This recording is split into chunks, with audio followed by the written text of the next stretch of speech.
Hi friends, எல்லோருக்கும் வணக்கம். எல்லாம் என்ன பண்ணுறீங்க? எல்லாம் வேலைக்கு ரெடி ஆகிட்டு இருப்பீங்க. சில குழந்தைங்க ஸ்கூலுக்கு ரெடி ஆகிட்டு இருப்பாங்க.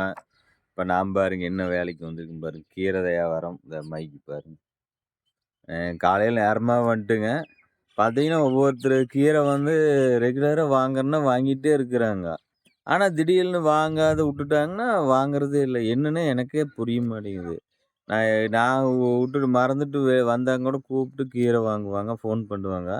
ஆனா பார்த்தீங்கன்னா, அவிங்க வாங்கிட்டே இருப்பாங்க. அப்புறம் திடீர்னு வாங்க மாட்டாங்க. ஒருவேளை டாக்டர் சொன்னா தான் வாங்கி சாப்பிடுவாங்களோ? அப்படி தான் நெனைக்கிறேன். ஏன்னா கீரைங்க வந்து எல்லாமே நல்லதுதாங்க உடம்புக்கு. அதில வந்து அதிகமா நார்ச்சத்து இருக்கனால, நம்ம கீரை எந்த அளவுக்கு சேர்த்துறோமோ, நம்ம குடல்கள்லாம் வந்து கழிவுகள்லாம் வந்து வெளிய வந்துரும். எல்லாம் தங்காதுங்க. நார்ச்சத்து இருக்கனால, நம்ம சீக்கிரம் அது ஜீரணமாயிக்குங்க. நல்லா பசி எடுக்கு. இப்போ சிறுகீரையே பார்த்தீங்கன்னா, நம்ம உடம்புக்கு வந்து நல்லா குளிர்ச்சிங்க. நம்ம சிறுகீரை சேர்த்துனா, ஒவ்வொருத்தர் உடம்பு பார்த்தீங்கன்னா, ரொம்ப சூடா இருக்கு. அவைங்க வந்து சிறுகீரை சாப்பிட்டாங்கன்னா ரொம்ப நல்லாருக்கு. அது பருப்பு வச்சு செஞ்சா சூப்பரா இருக்கு. தனியா கடையலாங்க. சின்ன வெங்காயம்லாம் நெறைய போட்டு, கொஞ்சம் பூண்டு இதெல்லாம் தட்டி போட்டு செஞ்சோம்னா நல்லா சூப்பரா இருக்கு. ஆனா, சில பேத்துக்கு கீரை கடைய தெரியாதும்பாங்க. பொரியலே பண்ணுவாங்க. தப்பே இல்ல. பொரியலும் பண்ணலாம். ஆனா, இந்த கீரை வந்து சீக்கிரம் வெந்து போயிருங்க. சில பேர் தண்ணி உண்டுனா ஊத்திர்றாங்க. அதனால வந்து கீரை ரொம்ப அதனுடைய தன்மையே போயிரு.